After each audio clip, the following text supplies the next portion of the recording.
Pocket FM मध्ये तुम्ही ऐकता आहात आरजे गौतमी सोबत तू अशी जवळी राहा.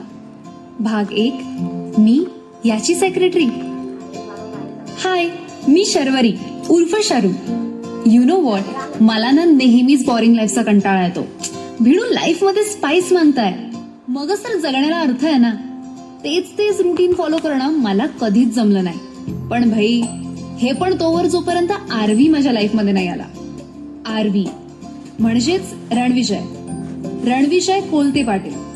मुंबईतल्या मलबार हिल्स सारख्या क्रीमी एरियात भला मोठा बंगला, भिंतीला अनेक नोकर, अनेक प्रकारच्या विदेशी गाड्या, अशा सर्व सुखसोयींनी भरलेल्या घरात रणविजयचा जन्म झाला. Obviously he was a spoiled brat. त्याला कधीच कोणती गोष्ट मिळायला फार स्ट्रगल करावा नाही लागला. पण मला मात्र त्याच्याशी कोप अप करताना स्ट्रगल करावा लागला. इनफॅक्ट अजूनही करावा लागतो आहे. मला कधीच तो बंपर आवडला नव्हता. त्याला मी अधूनमधून बंपर, डोकऱ्या, बाबा असं म्हणत असते. It's kind of cool, you know. पण या बच्चीला त्याचा भयंकर संताप येतो. अजूनही होतो. फक्त त्याला आता ऍडजस्टमेंट करायला लागतीये. भाई, तशी ऍडजस्टमेंट मीही केलीच आहे. पण चालतंय. मला मजा येते लाईफचा हा पार्ट एक्सपिरियन्स करताना. नाही, आणि मला सांगा, आयडियली लग्न करण्याआधी काय होतं? तेच ना, मुलगा मुलगी आधी एकमेकांना बघतात, मग एकमेकांची ओळख वाढवतात, मग प्रेमात पडतात आणि मग संसार करतात. हा, माझ्यासोबत जरा अलगीच घडलं. मी मधल्या 2 स्टेप स्किप करून डायरेक्ट आरवीशी लग्न केलं. कसं? भाई, आता तीच तर गोष्ट आहे. 12 जून 2021ला ऑफिसमध्ये प्रचंड काम होतं. त्यामुळे रणविजय रात्रभर ऑफिसमध्ये बसून काम करत होता. पहाटे घरी आल्यावर तो जो झोपला, तो सकाळचे 10 वाजून गेले तरी त्याचे डोळे उघडलेच नव्हते. आरवीच्या दिमतीला असलेला बटलर सवयीप्रमाणे त्याच्या आलिशान बेडच्या शेजारी असलेल्या साईड टेबलवर त्याच्यासाठी दुधाचा ग्लास आणि काही ड्रायफ्रुट्स ठेवून शांतपणे रणविजय उठण्याची वाट बघत होता. जरा रणविजयची झोप चाळवली की बटलर लगेच दुधाचा ग्लास हातात धरून उभा राहायचा आणि रणविजय मात्र एक कूस बदलून दुसऱ्या कुशीवर झोपायचा.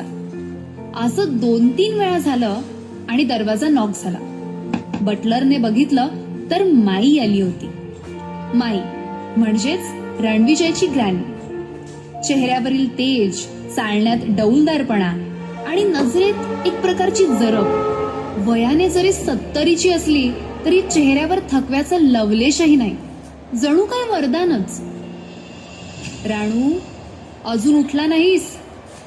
माईने जरा वरच्याच पट्टीत विचारलं. रणविजय उठला नाही म्हणजे बटलर कडूनच एखादा गुन्हा घडलाय अशा आविर्भावात बटलरने मान हलवूनच नकार दिला. माई आता रणविजयच्या जवळ येऊन त्याला उठवू लागली.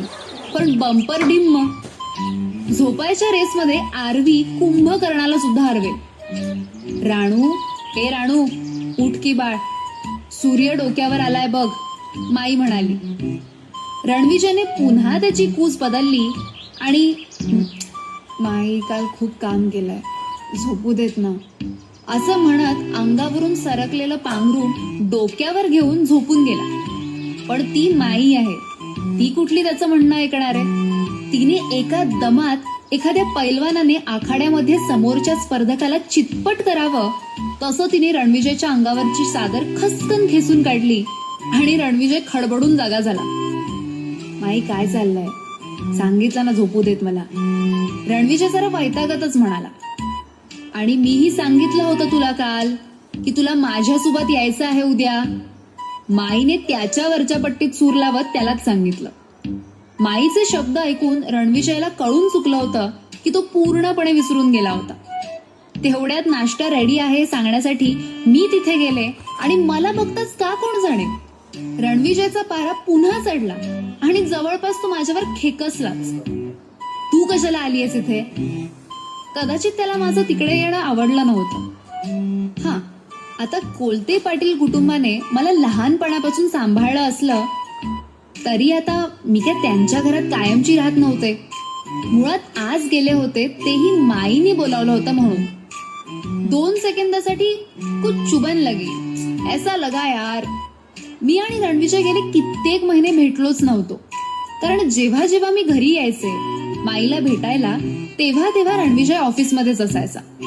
रणविजय खेकसल्यावर मला असंच फिलिंग आलं की मी कोणीतरी बिनमुलाई मेहमान आहे त्या घरातली. माईने त्याला त्याच्याच सुरात उत्तर दिलं, मी बोलावलं आहे तिला. यावर बंपर एकदम चूप. तो माईच्या शब्दाबाहेर नव्हता ना. तो काही न बोलता बेडवरून उठला आणि थेट बाथरूम मध्ये गेला.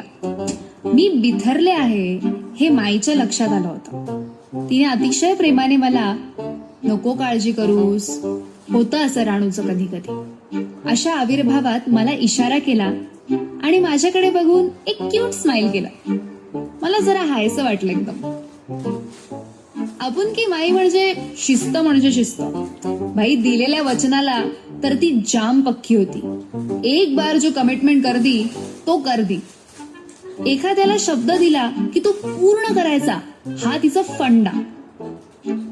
मी आणि माई दोघीही डायनिंग टेबल जवळ बसून आरवीची वाट बघत होतो.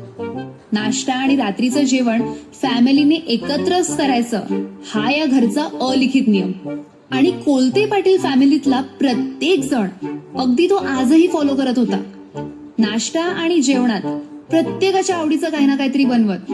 पण आजचा नाश्ता जरा स्पेशल होता, कारण माईने स्वतःच्या हाताने आज आरवीसाठी त्याच्या आवडीचं नाचणीचं थालीपीठ बनवलं होतं.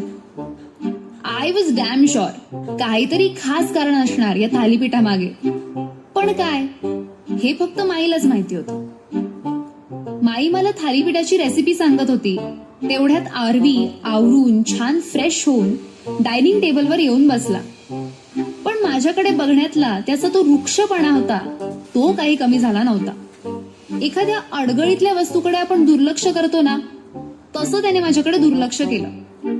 माईच्या ते लक्षात आलं, पण ती तशी निर्धास्त होती. कदाचित यावरचं सोल्युशन तिच्याकडे आहे असं काहीतरी तिचा चेहरा सांगत होता. अरे आवरलंस तरी अजून झोपाळलेल्या अवस्थेतच आहेस तू? माईने जरा दरडावूनच विचारलं. आई सकाळपर्यंत काम करत बसलो होतो, त्यात तू खसकन पांघरून काढून घेतलंस, रणविजय म्हणाला. बाडी जस्ट चिल या, सेहतसाठी चांगलं असतं. मी खूप कॅज्युअली बोलून गेले. पण रणविजय अँग्री यंग मॅन सारखा अचानक पेटून उठला आणि मला म्हणाला, day not speak in between us. लहानपणापासूनच त्याला माझ्याबद्दल एक वेगळ्याच प्रकारचा राग होता. रादर तो खूप इन्सिक्युअर व्हायचा मी समोर आले की. पण माझ्याशी अशा पद्धतीने बोललेलं माईला आवडलं नाहीये हे कदाचित आरवीच्या लक्षात आलं होतं. त्यामुळे एकही शब्द न बोलता तो पुढे खाऊ लागला. मुळात आरवीने लाईफ मध्ये कधीच एन्जॉय केलं नाही ना, म्हणून हे सगळं चाललंय. त्याच्या बोलण्यातच एक निरसता होती. मला समजतच नाही नक्की याला वाटतंय काय. सब फिलिंग्स मिक्स आहेत यार, लाईक कॉकटेल. त्यात याचं सतत काम काम आणि काम एवढंच. बोरिंग. छे, कैसे चलेगा रे बाबा. मग काही घास पोटात गेल्यावर त्याने आपल्या बोलण्याचा सूर बदलत पुन्हा माईला विचारलं, माई कुठे चाललोय आपण आज? मी किती वेळा विचारलं तुला कालपासून, काहीच सांगत नाहीयेस. हे बघ, मला संध्याकाळी एका जपानच्या क्लायंट सोबत कॉन्फरन्स आहे. फार वेळ नाही देता येणार, अजून प्रिपरेशन राहिली आहे. असं म्हणत आरवीने माईचं उत्तर ऐकून न घेताच स्वतःचा निर्णय सांगून मोकळा झाला. माईने त्याचं म्हणणं ऐकून घेतलं. तिने नाश्त्याचा पहिला घास घेतला आणि त्याला अत्यंत शांत स्वरात म्हणाली, आधी नाश्ता करून घे. माई हे बघ, मला एकट्यालाच सगळं हँडल करावं लागतं. रणविजय उत्तरला. तेच तर कमी करायचा विचार केलाय मी. असं म्हणत माईने क्रिकेट मधल्या एका प्लेअरने बाउन्सरवर सिक्स मारावा तसा सिक्स मारला होता. काही क्षण रणविजय मात्र पार गांगारून गेला होता. त्याला काय बोलावं काहीच कळत नव्हतं. तो मुकाट्याने समोरच्या प्लेटमधलं थालीपीठ कुस्करत आणि माईकडे कटाक्षाने बघत खाऊ लागला. आजवर ज्या माईने कधीच बिझनेसमध्ये ढवळाढवळ केली नाही, आज तीच माई असं काहीतरी बोलून गेली होती जे आरवीच्या समजण्या पलीकडचं होतं. प्रत्येक घासागणिक रणविजयच्या मनात वेगवेगळे विचार येत होते. तो कंट्रोल करायचा खूप प्रयत्न करत होता, पण ते त्याला काहीही जमत नव्हतं. इनफॅक्ट त्याचा चेहरा सगळं स्पष्ट सांगत होता. नाश्ता संपतो न संपतो तोच रवी दादा म्हणजेच त्याचा खूप जुना ड्रायव्हर येऊन म्हणाला, माई, गाडी तयार आहे. माईने डोकं वर करत त्याला पाहिलं आणि विचारलं, सांगितलेल्या गोष्टी घेतल्यास ना सोबत? रवी दादाने मानेनेच होकार दिला आणि माईने त्याला आलोच आम्ही असा इशारा करत पिटाळला. एव्हाना माझाही नाश्ता करून झाला होता. मी सुद्धा माईला म्हणाले, आई निघूया आपण. माझं हे वाक्य संपताना संपत तोच रणविजय पुन्हा खेकसला, माई ही पण येणार आहे आपल्या सोबत. माईने घास गिळत मानेनेच होकार दिला. आता मात्र मला राहावलं नाही आणि मी सरळ आरवीला विचारलं, काय प्रॉब्लेम आहे यार मी आले तर? आणि मी इथे माईनी बोलावलंय म्हणून आली. माझा एकंदरीत रवैया बघून रणविजय जरा गपगारच झाला होता, पण आतून त्याची धुसफूस चालू होती हे जाणवत होतं. एकतर माईने अचानक कुठेतरी जाण्याचा प्लॅन बनवला आणि त्यात मी सोबत आहे म्हटल्यावर तर रणविजयच्या रागाला लिमिटच नव्हतं. अनेक वेळा त्याच्या मनात आलं माईला सरळ विचारून टाकावं, पण त्याचं धाडच होईना, कारण माईला कोणी प्रतिप्रश्न केलेला आवडत नसे. सो फायनली आम्ही तिघेही घराबाहेर पडलो. खरं सांगायचं तर आम्ही कुठे चाललो होतो, काय करणार होतो याची कल्पना माई सोडली तर कुणालाही नव्हती. गाडी आता एका सिग्नलला येऊन थांबली. वीकडे असल्यामुळे आजूबाजूला प्रचंड ट्रॅफिक होतं. रणविजय रस्त्याच्या पलीकडे लावलेल्या एका होर्डिंगकडे बघत बसला होता. त्या होर्डिंगवर त्याच्या एका कॉम्पिटिटरच्या हॉटेल चेनची ऍड होती. का कोण जाणे, रणविजय मात्र त्या पोस्टरकडे एकटक बघत होता. मी पटकन बोलून गेले, कसलं फालतू पोस्टर आहे, यापेक्षा आपली ऍडच ढासू आहे. माई खुदकन हसली आणि मला म्हणाली, कुठून शोधून काढतेस ग असले शब्द? मी पुढे काही बोलणार तोवर माझ्या कानावर अस्पष्ट असा एक आवाज ऐकू आला. मी रणविजयकडे बघितलं. माझ्या असल्या शब्दांची किंवा असं वागण्याची त्याला अजिबात सवय नव्हती. रादर त्याला ते आवडत नव्हतं हे मला त्यावेळी जाणवलं नाही. मी त्याचं बोलणं इग्नोर केलं आणि माईला म्हणाले, माई यंग लँग्वेज आहे यार. काही काही शब्द त्या भावनेने उच्चारले की मनाला शांती मिळते. गाडीने पुन्हा वेग धरला आणि गाडी आता चर्चगेट मधल्या जमशेदजी रोडच्या एका बंगल्याजवळ येऊन थांबली. तो बंगला हसबनीस काकांचा होता. मी एकदम एक्साइटेड होऊन विचारलं, हसबनीस काका? माई देखील तितक्याच उत्साहाने म्हणाली, हो मग. बरेच दिवस झाले आलो नाही, तर म्हटलं सगळेजण एकत्र येऊया म्हणून तर तुला बोलवून घेतलं. माझं तिकडं येणं रणविजयला फार काही आवडलं नव्हतं, पण करणार काय? मिया बीवी राजी तो क्या करेगा काजी. एक क्षणी त्याच्या मनात येऊनही गेलं की माईला सांगावं आणि तडक निघावं तिकडून. पण ते सांगेपर्यंत माई आणि मी हसबनीस काकांच्या बंगल्यात निघून गेलो होतो. रणविजय मात्र गाडी बाहेर थिजून उभा राहिला होता. अचानक कोणीतरी पायात साखळदंड घातलेत अशी जाणीव त्याला होऊ लागली होती. का मी घाबरतोय तिला? का ही इथे आहे? प्रत्येक वेळी ही मुलगी समोर आली की मला घाबरून का झालं होतं? असे विचार त्याच्या मनात येऊ लागले. मी तिकडे असेपर्यंत त्याला खरं तर हसबनीस काकांच्या घरात पाऊलही ठेवायची इच्छा नव्हती. पण तेवढ्यात राणू असा माईचा आवाज आला आणि त्याचा नाईलाज झाला. त्याने कसा बसा धीर एकवटला आणि तो देखील बंगल्यात निघून आला. हसबनीस काका माझ्या कौतुक सोहळ्यात इतके गुंग झाले होते की रणविजय कधी आला हे त्यांच्या लक्षातच आलं नाही. तो येऊन एखाद्या परक्या माणसासारखा बसावा तसा एक बाजूला बसून गेला. तेवढ्यात किचन मधून काहीतरी आणण्यासाठी मी उठले आणि मला बघून त्याने स्वतःचं अंग आखडून घेतलं. बंपर असा बाजूला का बसलायस? जरा माणसात बस की, मी म्हणाले त्याला. पण तो माझ्याकडे खाऊ की गिळू या नजरेने बघत होता. रणविजयला कधी एकदा काढता पाय घेतोय असं झालं होतं. माई आणि हसबनीस काका माझं कोड कौतुक करणं काही सोडत नव्हते. रणविजय मात्र कसा बसा स्वतःला सावरून आखडून बसला होता. तेवढ्यात हसबनीस काकांनी एखाद्या डोंब कावळ्याने चोच मारावी तसं रणविजयला प्रश्न केला. काय रे असं घुम्यासारखं काय बसलास? या प्रश्नाने रणविजयचं अवसानच गळून पडलं होतं. तरी कसं बस स्वतःला सावरत तो फक्त हसला आणि लक्ष नव्हतं असं दाखवत मोबाईलमध्ये गुंतल्यासारखं दाखवू लागला. हे सर्व चालू असताना मी मात्र जेवणाची तयारी करत होते.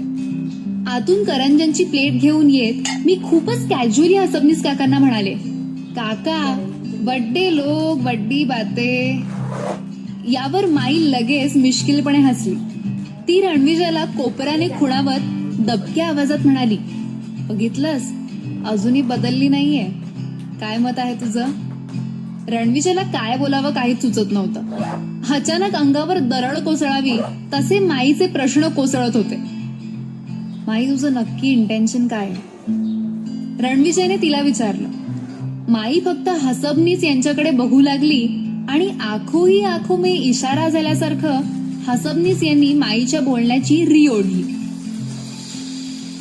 हे बघ कसं आहे ना, खरं सांगायचं तर आज आम्ही तुम्हाला म्हणजेच तुला आणि शरूला एका विशिष्ट कारणासाठी इथे बोलावलं आहे. म्हणजे तू गैरसमज नको करूस, हसबनीस काका म्हणाले. आता मात्र रणविजयला स्वतःला कंट्रोल करणं अवघड जात होतं. त्याने जरा रागातच पण हसबनीस काकांचा मान राखत विचारलं, काका मला प्लीज स्पेसिफिकली सांगाल का? सकाळपासून माईला विचारून झालंय, ती सुद्धा काही सांगत नाहीये आणि आता तुम्ही. मी खरंच सांगतोय, मला मीटिंग आहे, कामाचं खूप प्रेशर आहे आणि हे सगळं मला एकट्याने हँडल करावं लागतंय. त्यामुळे प्लीज काय ते लवकर सांगा. अरे तेच तर हलकं करायचा विचार केलाय मी आणि माईने. हसबनीस काकांचं हे उत्तर ऐकून रणविजयच्या मनात एक प्रकारची धडकीच भरली. मला देखील काही कळत नव्हतं, नक्की या दोघांचा प्लॅन काय चाललाय. मी आता तिथे असलेल्या डायनिंग टेबल जवळ उभी राहून हे सगळं संभाषण ऐकत होते. मला ही उत्सुकता होतीच. माई हे सगळं काय आहे? रणविजयने अगतिकतेनेच माईला विचारलं. माईने त्याच्या हातावर हात ठेवत त्याला जणू धीर दिल्याप्रमाणे म्हणाली, मी आणि हसबनीस भाऊजींनी निर्णय घेतलाय की तुझ्यावर असलेल्या कामाच्या व्यापामुळे तुझ्यासाठी एक सेक्रेटरीची गरज आहे आणि त्यासाठी आम्ही ठरवलंय की शर्वरीला ती जबाबदारी द्यावी. हे ऐकताच रणविजयचा चेहरा पिवळा ढम्म पडला होता. मी सुदूरबुदूर झाले होते. रणविजय तर पूर्ण निशब्दच झाला होता. रणविजयचं मन या प्रस्तावाला बिलकुल तयार नव्हतं हे त्याच्या हावभावावरूनच जाणवत होतं. आम्ही दोघांनी पटकन एकमेकांकडे पाहिलं. हिला मी सेक्रेटरी म्हणून घेऊ? मी याची सेक्रेटरी बनू? असे काही अबोल विचार आमच्या दोघांच्या मनात येऊन गेले आणि त्या क्षणी इतक्या वर्षात पहिल्यांदा आम्हाला एकमेकांच्या मनातला संवाद न बोलताही कळाला. And that's how it all started.